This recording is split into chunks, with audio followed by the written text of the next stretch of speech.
What can I say? Classic Trek at its finest. Well, that's not really the way I mean that. Because I can think of better Trek episodes. In fact, I can think of 1, 2, 3, 4, 5 right off the top of my head. But what I mean by that is this is the seminal Classic Trek episode right here, in my opinion.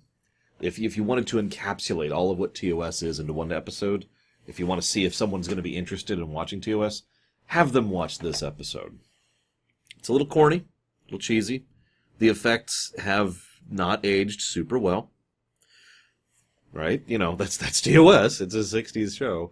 But the ideas, the concepts, the acting, all of that is core TOS. And if they're into that, yeah, okay, then you could go ahead and show them the rest of the show. I'm not even joking, I'm going to start using this as my recommendation. If people want to get into TOS, watch Devil in the Dark. If you like that, sure, do the rest of it. This was written by Mr. Coon, Gene Coon, and directed by Mr. Pevney. So we've got two classic regulars here. And I want to comment on something here really quick. This is actually let me rewind a second here. Let's talk about some basic makings of things. We've got during the making of this episode, Shatner's father died. Shatner was actually close to his dad. A lot of accounts differ on the specifics, but many sources show that Shatner was like, no, we need to keep filming. And the general idea given is Star Trek was already not doing great. There were issues and problems, and they still had the producers breathing down their necks. And of course, this is when a certain deal had already started going through. Financial deals. Hang on, I got to rewind a second. It's hard to discuss timelines when it comes to certain things. When it comes to analyzing these works, because things happen so slowly, right? Like, so I've mentioned Paramount taking over Star Trek, right? Well, that was barely in the works at this point. I could mention that season 2 was something that was pushed forward under W&B Western or whatever it is. I'll look up the name later because I don't remember right now. I didn't write it down. But that doesn't officially happen until the gap in between season 1 and season 2.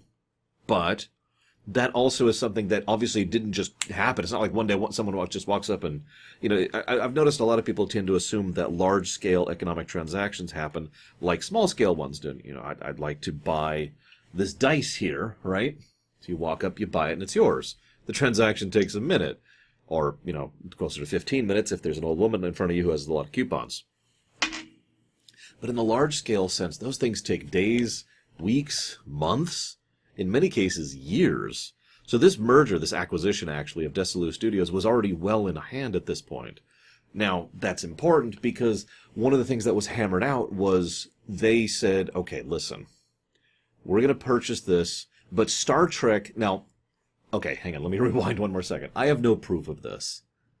But from my own analysis of the situation, my own understanding of how economics work, especially when it comes to Hollywood, what happened was Desilu greenlit Season 2 of Star Trek as a negotiating tactic for the acquisition that was happening at the time.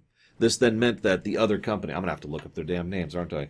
The company in between Desilu and Paramount, I forget their names. It would be mandated for them to continue this because the season had already been greenlit, and they are now contractually obligated to carry forward all of the current projects that Desilu was pushing. Therefore, Season 2 of Star Trek was now contractually assured. Sense make? Even in the sake of in the weight of the merger, there's a decent amount of evidence, given how many producers were cycling around and working on this, that this is actually what happened. But again, I have no real proof that that was a deliberate thing. It might have just been completely coincidental. Either way, the reason I mention all of this stuff is that all happened in production senses right after this episode. This was when that announcement finally came out. Hey guys, season 2 has been greenlit, and the cast and crew were informed of that. That's important because that helps to explain why Shatner then was so insistent that they needed to finish the shoot. They couldn't interrupt the shoot and have more financial problems and budget problems and delay problems like had been plaguing season 1 in general. It is worth noting that what ended up happening is Shatner finished his work for that day, and they actually prioritized all of the work that Shatner needed to be doing. And so they did like sliced up scenes throughout the episode that were Shatner heavy. And then he went to the funeral, to his father's funeral, and to go to the wake and all that. And they kept filming the scenes that didn't include him, or the ones that did, they used his stunt double in order to just kind of shot it from the back, you know? So you can kind of see how all of this still lines up. It's just, I'm fascinating to think about and kind of horrific in its own way. But I have one other important thing. There's one other reason I'm bringing up this story. If you, even in this book right here, there's an entire chapter, like several sections, in the season 2 lead up here, devoted towards the so-called feud between Leonard Nimoy and William Shatner.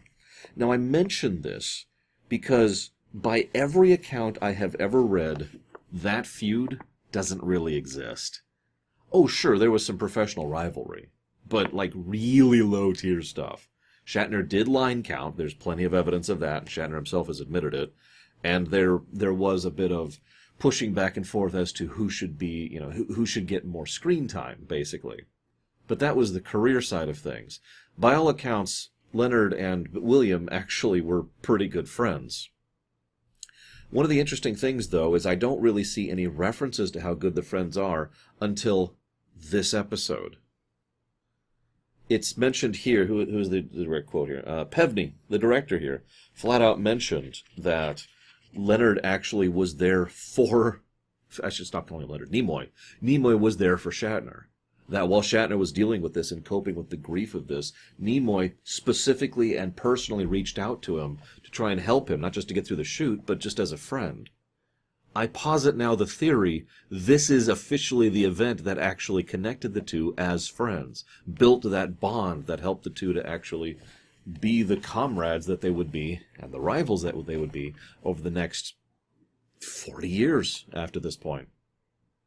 50 years, now that I'm thinking about it. It was a long time. Probably closer to 40, 45, something like that. All of that is, of course, theory crafting, based on what evidence I do have. And I'm curious, as ever, what you think. And I'm sure there's one person. In like 3 weeks, I'm going to get one person. Actually, that's not true, and here's my source. And I'm going to feel like an idiot. But that's what making videos on YouTube is. You do your work, you put forth the information, you do your due diligence, you put it out, and then people tell you you're wrong. Some of them are right, because we all make mistakes and we screw up, and I do try to correct those whenever I can.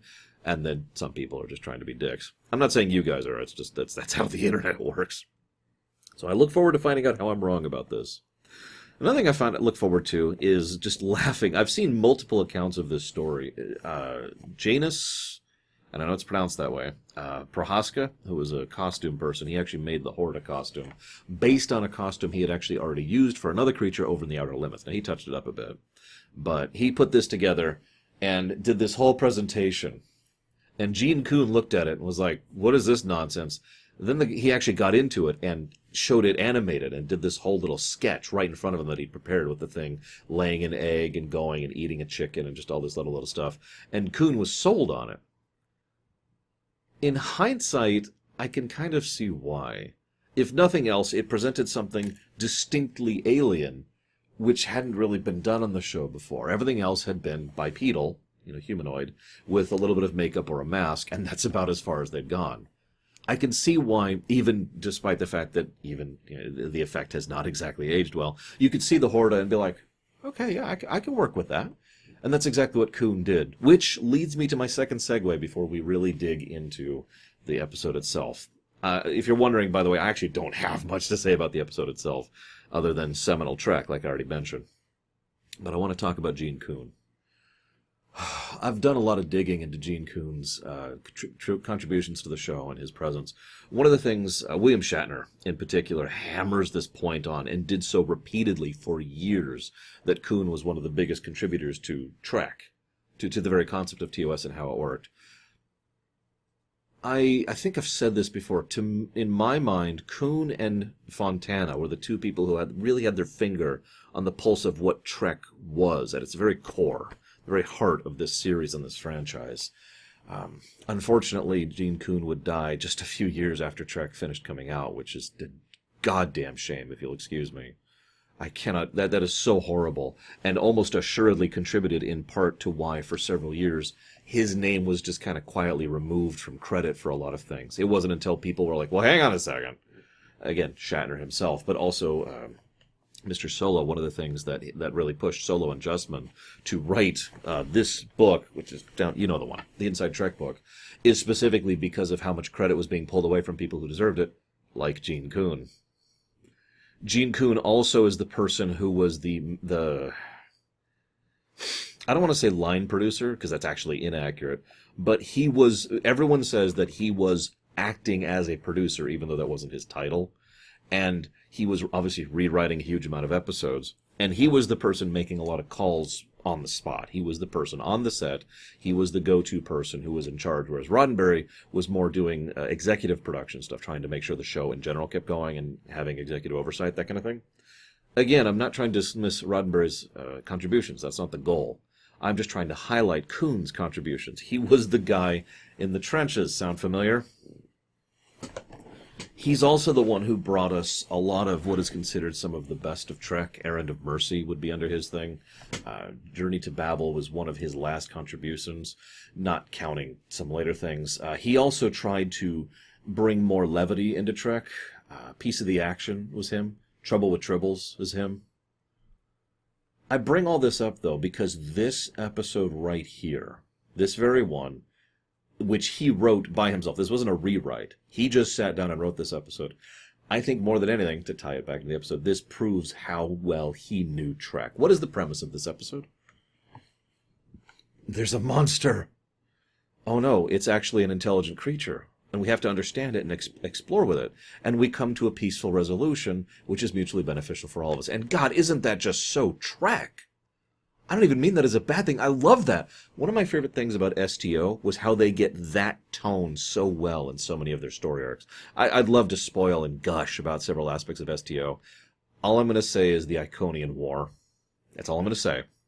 If you saw the lore run, you saw me just gush about how that ended, because it was such a Trek way for things to go. Notice the way that this episode is presented and constructed. In science fiction, especially at the time, you saw a monster, and that was all you needed to see. No explanation was needed. No dissertation, no why attached. It's a monster. By its very nature, by the definition of using the word monster, it's just an evil thing or a destructive thing that destroys. The end, right? It's like some of the older approaches to Dungeons and Dragons. You see a goblin, you attack it on sight. Why? Because always chaotic evil. In the monster manual, right? This then proves how this is something that was so latched onto by so many different people. Because the beginning of this episode, almost the first, I actually wrote it down, first 18 minutes or so, the monster, which isn't seen, by the way, is treated like a horror movie monster. 3 times they show the same perspective where it cuts to the guy and he's like, oh my God, no! And then the Horta overtakes it and kills it, and we only see just the outer edges of it, and that's it. It is treated exactly like that word in the classical sense. Monster. They find out there's been tons of deaths. The locals are all upset about this. Obviously, we see the silicon orbs. A lot of the stuff is put in place early on, too. The script is very tight. I like it. We also get 2 ticking clocks. One is obviously the fact that this thing is killing people, but the other is the fact that it just took their reactor thing. Side note, I actually have no idea how it knew which specific reactor thing to take. I know they say it's intelligent.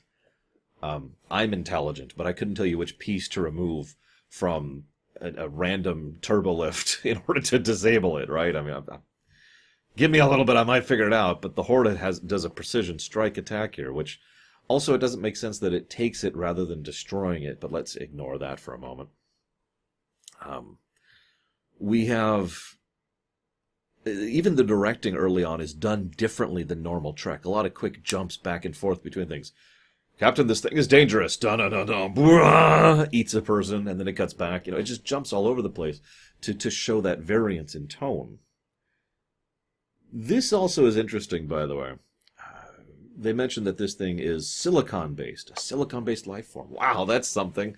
I sure hope that the Federation completely forgets that this ever existed by the time Home Soil comes out. A lot of you pointed that out in the comments of Home Soil. I noticed. It's a TNG episode for those you don't remember. One of the things I find fascinating is a huge amount of the non-canon works have expanded to include the idea that the Horta are, just regular parts of the Federation by, say, the movies. This is supported by quite a few things, ignoring the fact that the Horta actually show up in an Akutogram over on DS9. My personal favorite thing, and I don't remember if I commented on this in Star Trek IV, is that one was supposed to show up in the Federation Council chambers of Star Trek IV. In other words, that there was a Horta representative, which makes perfect sense. They're sentient, sapient, intelligent beings. There's nothing preventing that. If you look up, if you just do a random Google image search, I was looking up something about the Horta and I noticed this. There's actually the USS No Kill Eye, which is the first Horta crewed ship. It looks kind of cool. Anyways, it's just fascinating because the Horta never actually come back. I'm just going to spoil that. Other than a couple of references, they're never really come back in the future, which is a damn shame because I think this is a cool species that they could do a lot of cool things with. We could even theorize, does this thing have anything to do with the Silicon Avatar? Like, obviously, they're not directly connected. Just food for thought. Anyways, so, there's this huge build-up. There's the life support crisis. Oh, yeah, that's another thing they do a good job of. Even before we found out about the pump and the ticking time bomb that has currently been set up, we find out that this is a crisis regardless. We need this Purgium. We need it because this is the thing that a lot of systems are run on or with, and they need it to function. Its life support is specifically mentioned, by the way. This, again, helps to... Once again, we've successfully challenged the crew by giving them a dilemma rather than an enemy of the week or something that they need to survive. Now, I know that sounds strange, given what I just mentioned about the monster episode, but really, the dilemma here is getting the mine working, not getting out. If they wanted to evacuate, they could have done that the moment the Enterprise showed up. It's even mentioned as an option at one point, and in fact, everyone except for a few miners are evacuated once things get critical. So that's not the threat. Just interesting to consider. So then, at 18 minutes and 30 seconds, we finally see the thing. And, okay, yeah, it looks a little silly, I'll be honest. But it's still a fascinating concept. Can I do a quick sidebar here, if you don't mind? Stuff like this is why whenever, like I'm ever getting there, whenever I start making my own television, whenever I start making my own shows and movies and books and games and all the other stuff I want to make, I'm going to lean heavily more on the animation side of things. Live action has its place, and there's plenty of awesome stuff in live action, but I would rather have a CGI show kind of like Clone Wars or Rebels, you know, a stylized approach, which allows me to show something like the Horta rather than having a guy in a suit kind of shuffling around on the ground like we have in this episode. I know. Special practical effects and effects have gotten better over the last 50 years, but still, just food for that. I was thinking about that today anyways for unrelated reasons. So Spock theorizes, and it's a crime against science to actually hurt this thing. We should try to capture it instead. This is a good time to point out that the only reason Spock and Kirk are alive are because they shot it with more powerful phasers, which are never brought up again ever, by the way. In other things, they just turn up the setting on the phaser, which would also carry over into TNG. But here they actually have another phaser, which is stronger. No judgment, just pointing it out. So they shoot the thing, it rushes off. This also it leads to a funny scene where Kirk tries to send Spock away in an illogical manner. Spock immediately calls him on it, like, dude, what are you doing? Well, okay, look, I don't want you to die, Spock. If I die, sure. If you die, sure. But we can't both die. And Spock's like, listen, the odds of us both dying are really low. Oh, okay, I'm convinced then. Let's head off. And then they head off together. I remind you that earlier, if they hadn't shot the Horta with their more powerful weapons, they would have both died together. I think Spock just didn't want to leave his bud. I don't blame him. I wouldn't either. In fact, the scene actually is more amusing if you think about it from that angle. No, Captain, I will not leave your side. I will never leave you, Senpai.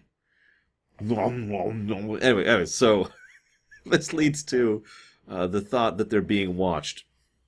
I hate to nitpick this episode even more, but how does he know that? He never gives information on how he knows that. I'd actually have a theory. You remember how he had that good peripheral vision, and that's shown up a few episodes? Space Seed is a good example of that. Maybe he just literally saw it out of the corner of his eye and was like, so... Also, I'll never forget that line, Captain, we are being watched, because it was used for some time as kind of a joke. You know, back before the term meme was really being used, it was effectively a Star Trek meme. You know, you'd see, Captain, we're being watched, as we're watching Star Trek. You get the idea. This also then leads to probably one of the better scenes in the episode. The Horta approaches Kirk. Kirk He's actually got a phaser gun, so forgive me. I'm just going to use my usual prop here. Raises the phaser pistol at it, and it backs off. Kirk doesn't fire. He considers that. Then he lowers the weapon. Creature comes forward. And then it looks like I'm screwing up my green screen effect. Yeah, I am a little bit. Let's scooch forward here a little bit. There we go. So then he raises the weapon again, right? And the creature backs off again. This is brilliant.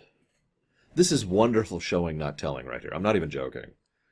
I've talked for years about the methods by which we can communicate without words. When you lack the ability to speak to someone in a language they understand, there are dozens upon dozens of ways we can communicate. And it actually irritates me when fiction doesn't get that right.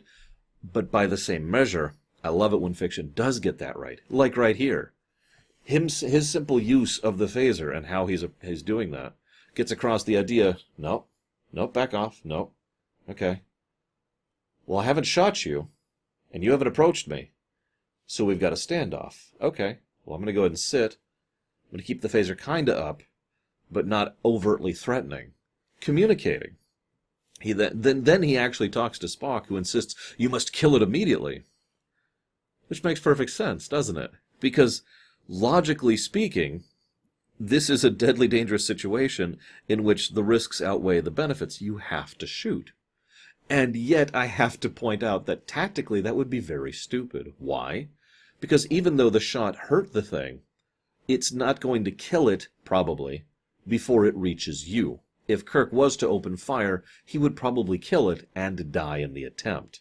Ergo, tactically that might not be a sound strategy, at least not while they have this standoff. What will be more sense-making tactically is for another person with another gun to show up, which Spock then does. This then leads to the main part of the episode, where they reach out to the creature and they learn that it's in pain, and they learned about the eggs, and you get it. This is an intelligent creature. The miners came in, destroyed the things, holy crap. We find out Starfleet guards are terrible, as usual, as they're overrun by a bunch of guards with pipes and clubs. There's actually a cool thing where Spock reaches out to it psychically. And at first I was like, well, doesn't he have to touch to do that? But then I remembered actually back in the Taste of Armageddon, he was able to psychically reach out to the guard on the other side of the door. And it's also mentioned that that's only a vague thing. That's why he's only able to get pain out of this. He has to actually mind meld to get more out of it, right? Okay, that makes sense. Except for the fact that it apparently learned English in that brief contact where all he felt was pain, because then it says, no kill I. You know what? I'm not going to make fun. It kind of makes sense. This then leads to McCoy being brought over and said, McCoy, cure this thing. It's like, okay. McCoy comes up with the idea of bringing down, this is important, thermal, this kind of concrete, which has silicon base, which they use to make thermal shelters. So they have the ability to use material on the ship to make thermal shelters in cases of severe weather. I wonder how useful Sulu would have liked that back in Enemy Within. I know the whole beam up, beam down thing was a problem, but why not just beam down the thermal? I know it wasn't part of the original script, and it hadn't been invented yet. I wanted to poke fun. Vanderberg, the mining leader, he is surprisingly amiable. In fact, the whole episode I was worried he would turn into yet another obstinate bureaucrat, which, for obvious reasons, I don't care for that archetype. He's not. He's mostly upset because, obviously, things are down and profits are down, but also people have been freaking dying. That's why they're so bloodthirsty towards the end. Check this out. He gives back the thermal pump, and then he mentions, you burst in there and killed its eggs. Now, this is very cool. Vanderberg is actually horrified by that, as he should be. As anyone, any decent person would be horrified. Oh my God, I killed how many hundreds of your eggs? Unintentionally? Accidentally? We had no way of knowing. We couldn't know. Like, he almost gets defensive, like, oh my God, I can't believe I did that. Which is a nice element to humanize him. This also then makes sense, because he's angry, and this thing has killed his people. Finding out that he killed its babies, her babies, then serves as it's a shock. It's an emotional shock to the system to help break him out of that rage state, which is necessary, because otherwise the ending of this episode would be a little bit too pat, right? It's like, oh yeah, it's cool that you killed people, we're going to get more minerals. No, it's more like, you killed people, we're going to forgive that because we killed your people. Accidentally, we're sorry. You're sorry. Mutual cooperation, mutual connection with it. This also then leads to the reason Hortas tend to be used in ancillary works is because they're apparently really, really good miners, and they're going to go and get a lot of mining done in exchange for basically mutual coexistence. The only thing I don't like about that is I wish there was more of a give and take. Because the Horta are going to dig and find minerals and get nothing out of it. And the humans are going to leave the Horta alone, and all they get out of it is tons and tons of wealth and minerals. It's like, can't we give a little bit in addition to taking? Either way, this is some fascinating stuff. Some good Trek, really. I do mean that. I've poked fun, obviously. But this shows why Coon is awesome, why Pevney knew his stuff, why Trek is what it is. I hope you've enjoyed my thoughts. See you next time.